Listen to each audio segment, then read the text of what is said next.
کیا ہمیں بیچ دیا گیا؟ 2015 میں ایک خواب دکھایا گیا تھا، ایک ایسا سپنا جس کی قیمت $62 بلین تھی۔ ہمیں کہا گیا کہ گوادر سنگاپور بنے گا، پاکستان ایشیا کا ٹائیگر بنے گا، لیکن آج 10 سال بعد سنگاپور تو دور کی بات، گوادر میں پینے کے لیے پانی نہیں ہے، سڑکیں خالی پڑی ہیں، فیکٹریاں غائب ہیں۔ لیکن ایک چیز ہے جو بہت تیزی سے بڑھ رہی ہے، اور وہ ہے ہمارا قرضہ۔ آج ہمیں پاکستان یہ پوچھ رہا ہے کہ ترقی تھی یا ہمیں ایک ایسی دلدل میں دھکیل دیا گیا کہ یہاں سے واپسی کا راستہ نہیں ہے۔ قرضے کا وہ جال جو کسی کو نظر نہیں آیا، ہمارے ساتھ ایک بہت بڑی گیم کھیلی گئی۔ ہمیں بتایا گیا کہ چین انویسٹمنٹ کر رہا ہے۔ بھائی ہے، انویسٹمنٹ اور قرضے میں فرق ہوتا ہے۔ چین نے ہمیں وہ پیسہ دیا جو ہمیں سود سمیت واپس کرنا تھا۔ آج پاکستان کا کل قرض 79,000 ارب روپے پار کر چکا ہے۔ ہم اس مقصد پر کھڑے ہیں جہاں پرانا قرضہ اتارنے کے لیے ہمیں نیا قرضہ لینا پڑ رہا ہے۔ یہ ترقی نہیں، یہ ایک معاشی خودکشی ہے۔ چین بیوقوف نہیں ہے، اسے پاکستان سے اتنی محبت تھی اتنی اپنے ملاقہ ڈائلاما سے تھی۔ اسے ایک ایسا راستہ چاہیے تھا جہاں سے کوئی اس کی سپلائی نہ روک سکے۔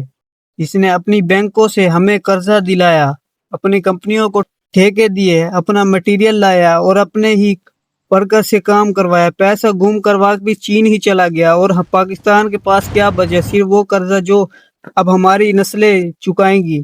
کیا یہ واقعی پارٹنرشپ تھی یا ایک سائلنٹ قبضہ؟ لیکن ٹھہرو، صرف چین کو برا بھلا کہنے سے ناانصافی ہے۔ اصل خنجر تو اپنوں نے کھوپا۔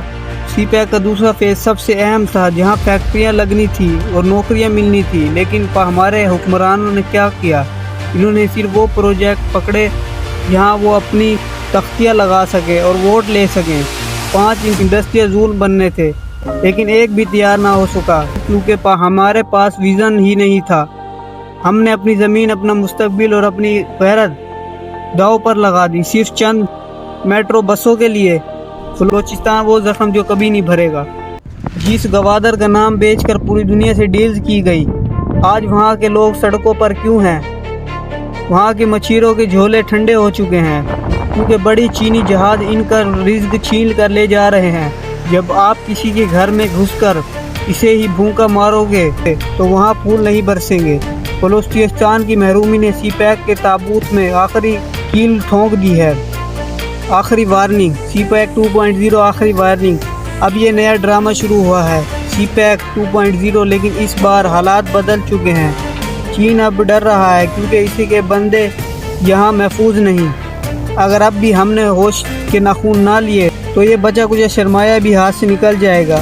وقت ختم ہو رہا ہے اور معیشت آخری سانس لے رہی ہے۔